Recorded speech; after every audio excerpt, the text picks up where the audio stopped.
Welcome to news wise. मैं हूँ आरिफा नूर। नाजरीन, आज हम प्रोग्राम में एक ऐसे इशू पे बात करेंगे जो 26 अप्रैल को जब जामे कराची का वाक़या हुआ तो उसके बाद से काफ़ी उस पर बहस जारी है, बहुत गुफ्तगू हो रही है। पुलिस तहकीकात के मुताबिक जो जामे कराची में होने वाला धमाका था उसमें जो खुदकश बमबार था वो कहा जा रहा है कि एक खातून थी, उनका नाम शारी बलोच बताया जा रहा है। उन्होंने कहा यह जा रहा है कि कलदम जो तंजीम है बलोच लिबरेशन आर्मी, उसकी एक ज़ैली तंजीम है मजीद ब्रिगेड, उसने इस वाक़े की ज़िम्मेदारी कबूल की है। कहा यह भी जा रहा है कि इससे पहले जो कराची स्टॉक एक्सचेंज पे और कराची में ही जो चाइनीज़ कॉन्सुलेट है उस पर भी जो अटैक्स हुए थे वो इसी तंजीम ने किए थे। मगर जो इसमें ज़्यादा अनयूजुअल बात है वो ऑब्वियसली ये है कि इसमें पहली दफ़े ये वाक़या जो है ऐसा हुआ है जिसमें एक ख़ातून को इस्तेमाल किया गया है और उन्होंने ख़ुदकुश हमला आवर का किरदार अदा किया है। शारी बलोच के बारे में आजकल ऑब्वियसली मीडिया पे बहुत बात हो रही है। कहा जा रहा है कि उन्होंने ज़ूलॉजी में मास्टर्स किया हुआ था, पढ़ी लिखी थी। उनके शौहर भी एक डेंटिस्ट हैं।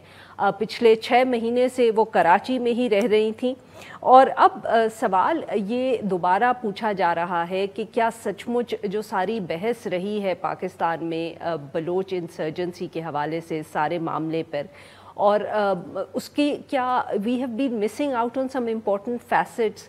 क्या जो सतही सी एक डिबेट यहाँ जारी रही है, कभी ट्राइबल सरदार्स की बात होती है, कभी हम एहसास महरूमी की बात करते हैं, मगर ये मामला जो है क्या सचमुच इतना सिंपल है जितना हमने इसको शायद अपनी बहस में बनाया हुआ है?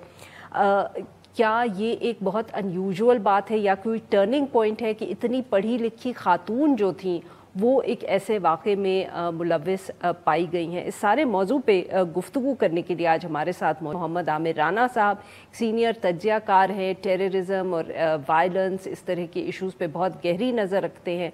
और हमारे साथ मौजूद हैं रफ़ीउल्लाह काकड़ साहब, एक सीनियर सहाफ़ी हैं, कॉलम नवीस हैं, बलूचिस्तान के मसाइल को बहुत करीब से समझते हैं, देखते हैं।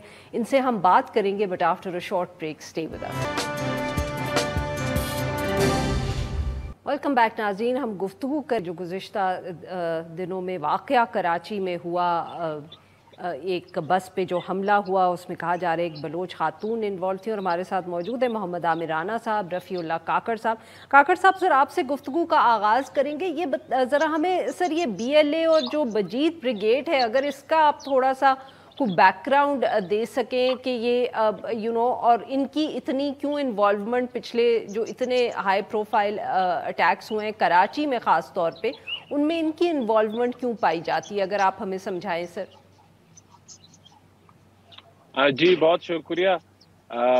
देखिए, मजीद ब्रिगेड तकरीबन पिछले 10-11 साल से वो खुदकश हमलावर और जिनको वो फिदाई भी कहते हैं वो तैयार कर रहा है।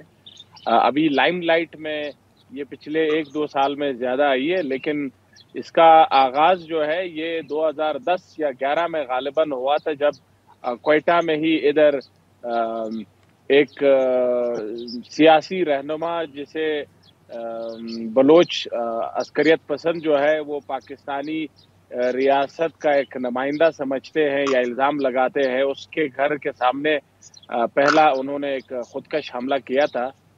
तो उसके बाद फिर बीच में इनकी कार्रवाइयाँ इतनी ज़्यादा सामने नहीं आई, लेकिन आपको याद होगा आज से चंद साल पहले फिर दालबंदीन में चाइनीज़ जो वर्कर्स थे उनके बस पे एक कार के साथ उन्होंने खुदकश हमला किया, और फिर उसके बाद तो नोशकी, पंजगूर और ये ताज़ा जो कराची वाला वाक़या है, मजीद ब्रिगेड BLA ने बनाया है और ये खसूसी तौर पर इन्हीं कार्रवाइयों के लिए बनाया है। इनके जो 3-4 साल पहले तक के जो मास्टरमाइंड या हेड था असलम अच्छू, वो भी आज से 3-4 साल पहले कंदहार में उस वक्त जब राजिक की डेथ हुई उनके बाद वो एक हमले में मारे गए, तो उसके बाद तस्वुर किया जा रहा था कि असलम अच्छू के जाने के साथ ये कमज़ोर हो जाएगा, लेकिन अब देखने में ये आ रहा है कि ये उसके बाद तो मज़ीद तक़वियत इसको मिली है और इसने بڑی ایک عجیب دلچسپ مثال قائم کی کہ اسلم اچھو نے اس میں اپنے بیٹے کے ساتھ سٹارٹ لیا تھا. کیا مطلب سر؟ انہوں نے اس میں جب یہ مجید بریگیڈ بنایا غالباً اس کا دوسرا یا تیسرا خودکش حملہ آور ان کا اپنا بیٹا تھا. آئی سی.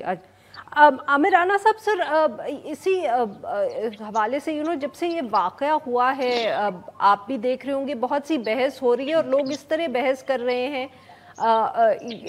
پڑھے لکھے بلوچ نوجوانوں کی انوالومنٹ اس موومنٹ میں جیسے پہلے اس کے کوئی آثار موجود نہیں تھے. پر سر اگر you've obviously been following this for some time تو یہ کوئی اتنی انیوژول بات تو نہیں ہے, شاید ایک خاتون کا استعمال ہونا انیوژول ہے, بٹ اس تقریباً یہ جب سے اکبر بگٹی صاحب کی ڈیتھ کے بعد سے موومنٹ کے اندر بہت سے زیادہ تر تو اس میں اسٹوڈنٹس ہی پائے جاتے ہیں اور جو پڑھے لکھے نوجوان ہیں بلوچ.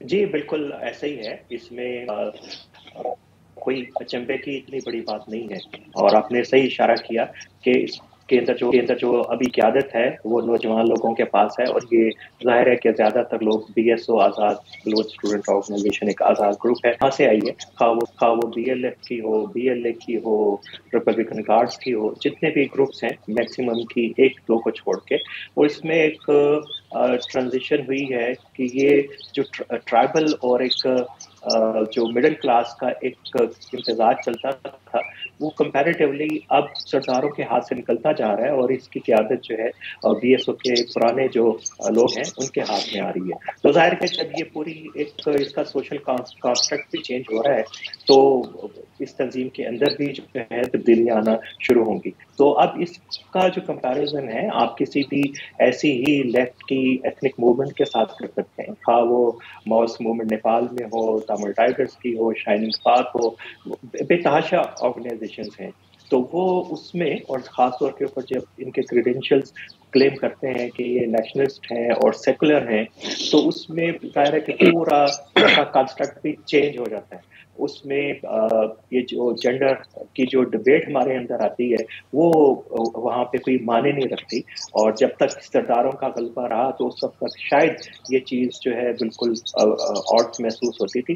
لیکن اب میرا نہیں خیال کہ کوئی ایسی وجہ ہو سکتی ہے کہ جو کریڈینشلز ہیں ان گروپوں کے, بلوچ انسرجنس گروپوں کے, اس میں خواتین کا آنا اور نمایاں ہونا کوئی ایک بڑے چنبے کی بات ہے. ہاں یہ ایک ہمارا چونکہ ایک سمجھا جاتا تھا کہ یہ مذہبی طبقے سے وابستہ ہے, سوسائڈ بامبنگ اور خواتین کا استعمال انہوں نے کچھ کیا کچھ حملوں کے اندر, تو سیکیورٹی کے جو ہمارے جو ادارے ہیں تو ان کے جو تھریٹ ریڈارز کے اوپر شاید یہ نہیں تھا. اب چونکہ یہ رجسٹرڈ ہو گیا ہے تو میرا خیال ہے کہ اس کے جو باقی پہلو ہوں گے تو اس کو بھی یقیناً اس کو دیکھیں گے کہ اب آگے کس قسم کی حکمت عملی کے ساتھ یہ گروپ آ سکتے ہیں. تو یہ پورا ایک کانسٹرکٹ چینج ہوا ہے اس پوری موومنٹ کا, اور یہ ایک میرا خیال ہے کہ اہم بات ہے اس پورے تناظر کے اندر اور بلوچستان کے اپنے سیاسی اور کانٹیکس کے اندر بھی.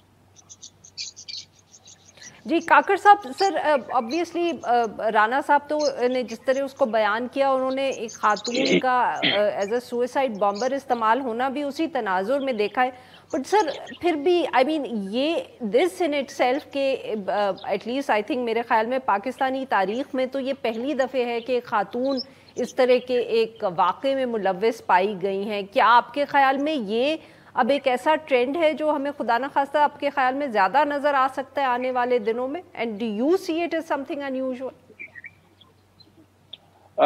دیکھیں اس میں پرسنلی بھی اس کو کوئی بہت زیادہ ان یوزول چیز کے طور پہ نہیں دیکھ رہا.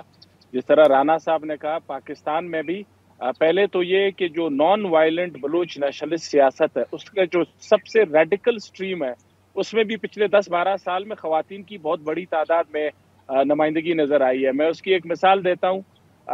سب سے پہلے آپ دیکھیں کہ بی ایس او آزاد کی ادھر جتنی ریلیاں ہیں اس میں خواتین بلوچ اسٹوڈنٹس بہت بڑی تعداد میں حصہ لیتی ہے. نواب خیر بخش مری اگر آپ کو یاد ہے وہ بلوچ ریڈیکل سیاست کا ایک سب سے بڑا مثال تھے.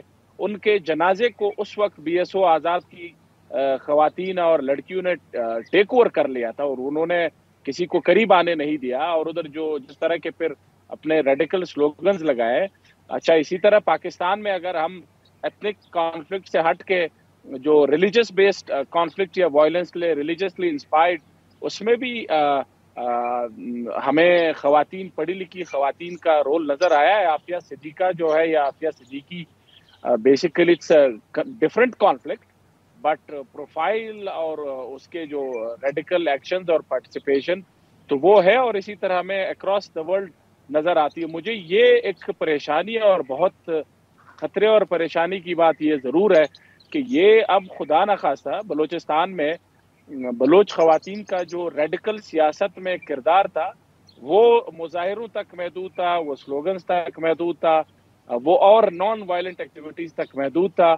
लेकिन ये एक बहुत खतरनाक प्रेसिडेंट है, और इसमें बिल्कुल इस इम्कान को रद्द नहीं किया जा सकता कि इससे और लोगों को एक कुछ इंस्पायर भी होंगे और कहीं को एक नया वो मिलेगा। So it's a very dangerous president, and it's also a very dangerous development for the Baloch students who are studying in different parts of Pakistan. खास तौर पर खवातीन जो कराची में, पंजाब में थोड़ी तादाद में बलोच खवातीन पढ़ती है, उनके लिए भी बहुत खतरनाक और बहुत मुश्किलात का वो सामना कर सकते हैं। जी राना साहब, ये जो काकड़ साहब ने बात की है सर, ये इस पे भी बहुत एज आई सेड के हाईलाइट करने की ज़रूरत है, क्योंकि ये वाक़यात तो होते रहते हैं बलोच स्टूडेंट्स के हवाले से। इस्लामाबाद में भी पिछले दिनों में हमने बहुत प्रोटेस्ट देखी, पर सर ये वाक़यात क्या आपको अब बढ़ते हुए नज़र आ रहे हैं, जिसका खदशे का इजहार काकड़ साहब भी कर रहे हैं? देखिए, वाक़यात तो यकीनन बढ़ेंगे, उसकी कई वजूहात हैं। एक तो बहुत ही वाज़े तौर पे अब बात होनी चाहिए कि तालिबान के अफगानिस्तान में आने से जो तवक्कुआत थी वो पूरी नहीं हुई। न सिर्फ टीटीपी बल्कि जितने भी इंसर्जेंट्स ग्रुप वहाँ पे हैं उनके हवाले से भी उन्होंने कोई ख़ास कार्रवाई नहीं की, बल्कि एक्सेस जो मिली है इन ग्रुप्स को, जो नेटो का और यूएस फोर्सेस का छोटा हुआ असला है, उस तक बढ़ी है। और उसके साथ ही दोनों तरफ हमने देखा, टीटीपी भी और इधर भी, इनके हमलों में और जदीद असले के इस्तेमाल ग्रेजुअली बढ़ता जा रहा है। अगरचे कराची के हमले में ऐसा नहीं था, लेकिन अब पिछले कुछ वाक़यात देखें तो ये एक तो बहुत ही वाज़े रुझान नज़र आ रहा है, और पाकिस्तान को यकीनन एक मायूसी है तालिबान की तरफ से जो भी मामला हो रहा है। लेकिन ये पूरा जो बहस है पाकिस्तान में के पंजाब के और सिंध के जो तालीमी इदारों के अंदर खासतौर पे ऊपर जो बलोच तालिब इल्म है, एक बड़ी उसकी वजह से एक बड़ी ट्रांसफॉर्मेशन हुई है बलोचिस्तान के अंदर।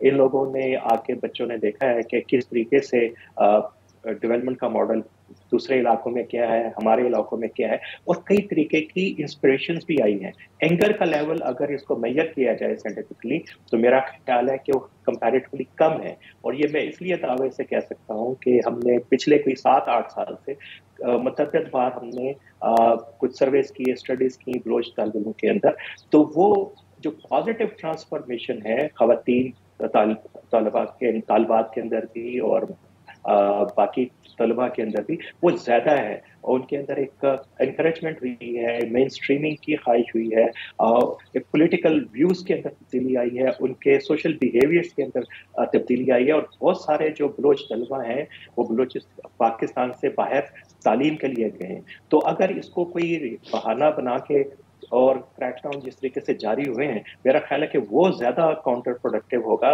उसके लिए अब रियासत को और रियासती इदारों को बहुत ही मुहतात रहना चाहिए कि प्रोफाइलिंग जो है वो नहीं करनी चाहिए, क्योंकि इस प्रोफाइलिंग की वजह से जो मामलात हैं वो पंजाब के अंदर भी, सिंध के अंदर भी खराब हो सकते हैं। आप याद होगा कि पिछले महीने के शुरू में मार्च के आगाज के अंदर एक हमला जो है लाहौर के अंदर भी हुआ था। एक बिल्कुल ही नई जो तंजीम 2 ग्रुपों के तहत से बनी है, उसने उसको उसमें शामिल थे। तो इसके बहुत ही एहतियात की जरूरत है, और बहुत ही एक डायलॉग का प्रोसेस बलूचिस्तान में जो रियासती इदारों ने शुरू किया है उसको पॉलिटिकल लीडरशिप को टेकअप करना चाहिए। और ये बड़ा डेलिकेट पॉलिटिकल मरहला है बलूचिस्तान की पॉलिटिक्स के अंदर। बड़ी तेजी से सियासी समाजी तब्दीलियां रूनुमा हो रही हैं। अगर गलत अंदाजा लगाए तो इसके बड़े खतरनाक नतीजे निकल सकते हैं। जी नाज़रीन, यहाँ पे लेंगे थोड़ा सा ब्रेक। जब हम ब्रेक से वापस आएंगे तो अपने मेहमानों से गुफ्तगू जारी रखेंगे। Stay with us. Welcome back नाज़रीन। अब गुफ्तगू करें आमिर राना साहब से और रफ़ीउल्लाह काकड़ साहब से, और हम उनसे बात करें बलूचिस्तान के हवाले से। जी काकड़ साहब, सर ये अब बताएं कि व्हाट्स द वे फॉरवर्ड।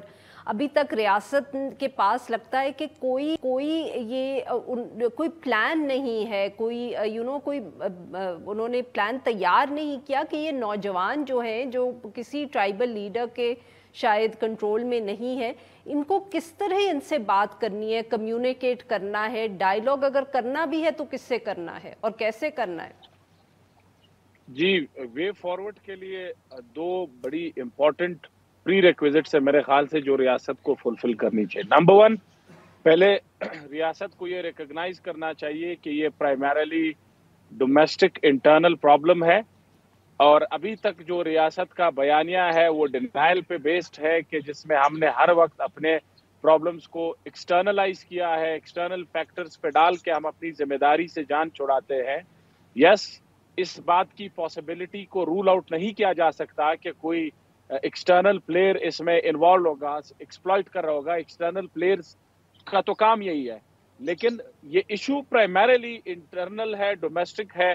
पहले तो रियासत को ये रिकॉग्निशन करनी चाहिए। दूसरी रियासत को ये भी रिकॉग्नाइज करना चाहिए कि 17-18 साल की इस जंग में security centric approach has failed to deliver durable piece.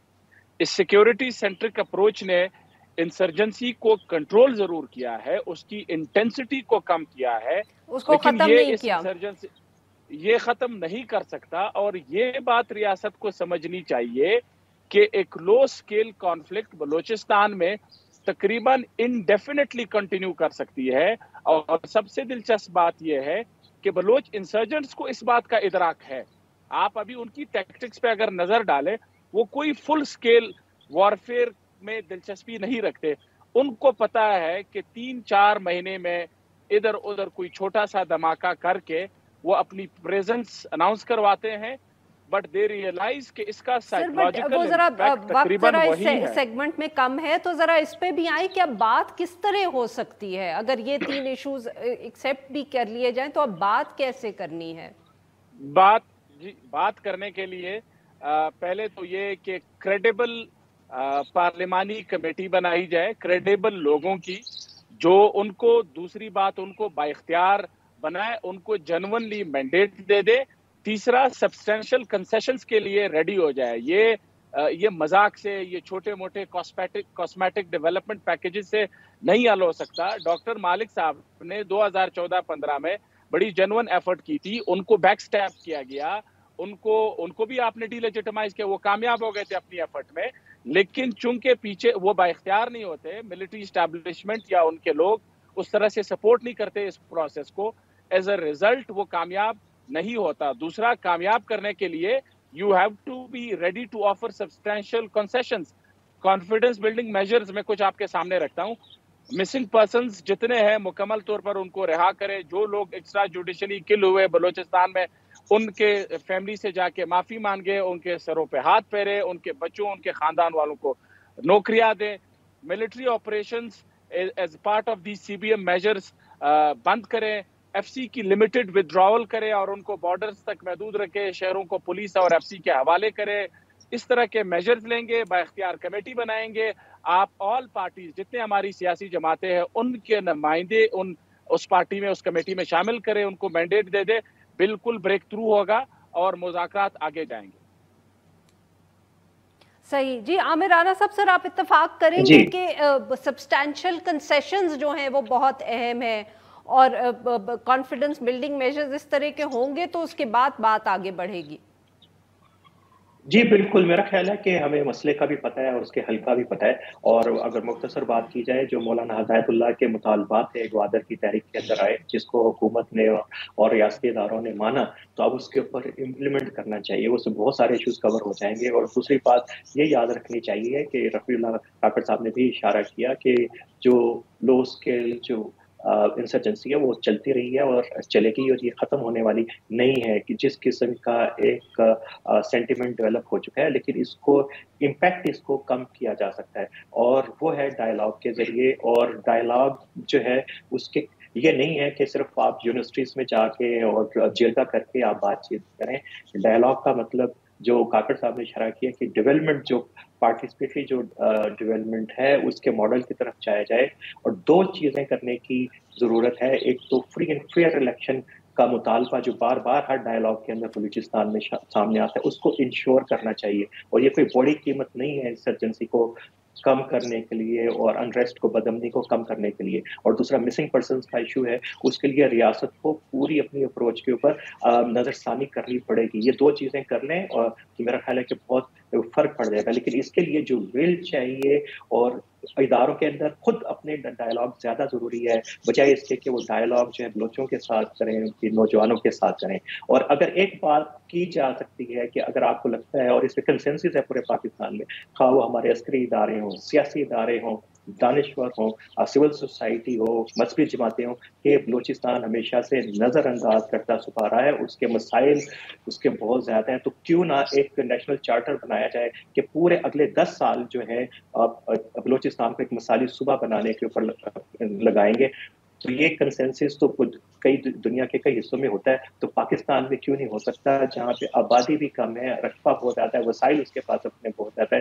تو اس کی طرف اگر پیش قدمی کریں گے تو گریجولی جو ہے بلوچستان جو ہے عسکری سندھ کے چنگل سے نکلے گا, اور جو وہاں پہ پورا ایک گلوبل اسٹریٹجک وارفیئر کا بھی حصہ بنا ہوا ہے, اس کے اثرات سے یہ آزاد ہونا شروع ہو جائے گا. بہت بہت شکریہ ہمارے دو مہمانوں کا, انہوں نے مات نکالا. ناظرین یہاں پہ لیں گے ایک چھوٹا سا بریک, اور جب ہم بریک سے واپس آئیں گے ہم بات کریں گے الیکشن کمیشن آف پاکستان نے جو فیصلہ دیا ہے یوسف رضا گیلانی صاحب کے کیس میں. Stay with us. Welcome back. Programme کے اس حصے میں ہم ذکر کریں گے جو یوسف رضا گیلانی صاحب کے معاملے میں آج ای سی پی کا فیصلہ آیا ہے. سال پہلے سینٹ الیکشنز جب ہوئے تھے تو اس وقت گیلانی صاحب جو تھے وہ سینٹ کا انتخاب انہوں نے کنٹیسٹ کیا تھا اس نیشنل اسمبلی سے.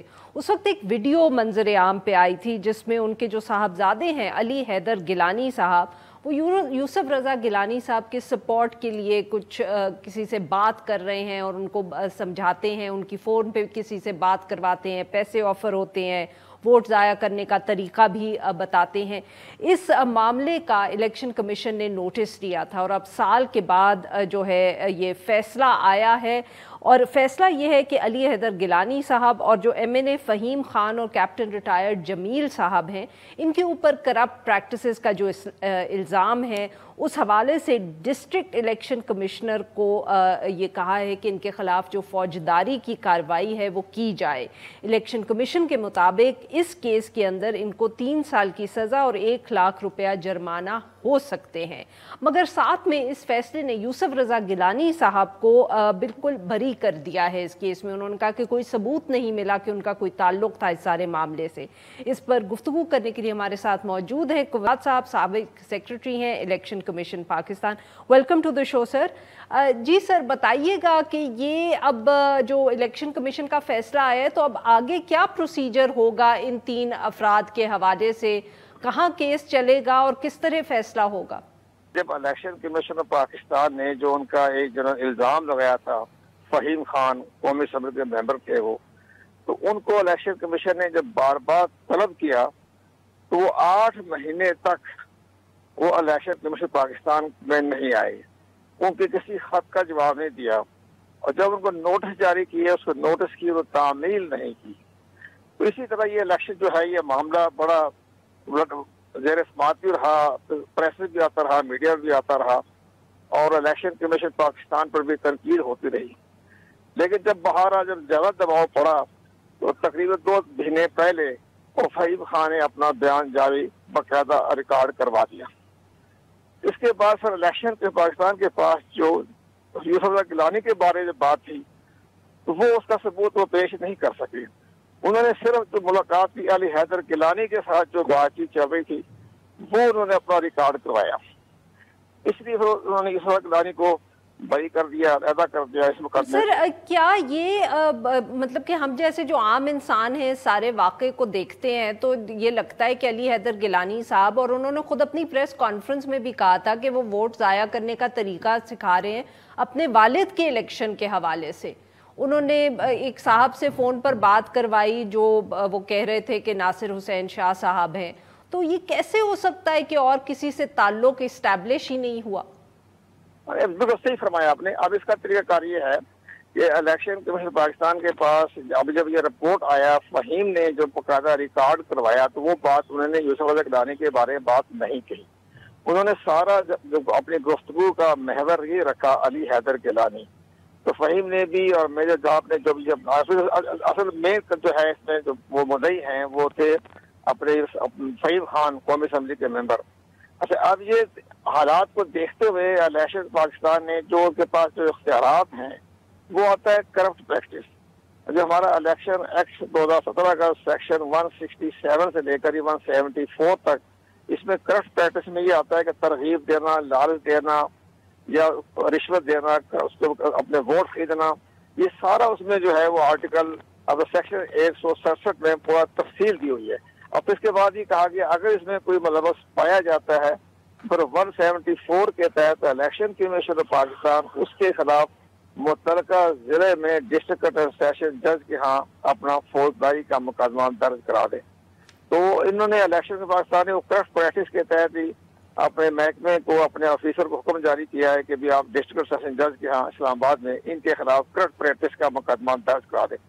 जब ये मुकदमा दर्ज हो जाएगा, फहीम को जमानत करानी पड़ेगी, अली हैदर गिलानी को भी जमानत करानी पड़ेगी, तो फिर फहीम खान खुद ही बता देगा कि इसके पीछे कौन कौन से आंसर थे, गिलानी थे, वो खुद ही अपने बचाव के लिए, डिफेंस के लिए खुद ही बताएगा। जब बताएगा तो केस आगे चर्चा हो जाएगा। बिल्कुल सही, बहुत बहुत शुक्रिया सर, आपने हमसे बात की। आज के लिए बस इतना ही। Now we will be back on Monday. हर पीर से जुमे अपना पसंदीदा शो न्यूज़ वाइज यूट्यूब पर देखने के लिए डॉन न्यूज़ के ऑफिशियल चैनल पर आएं और सब्सक्राइब करना मत भूलें, बेल आइकॉन को प्रेस करें।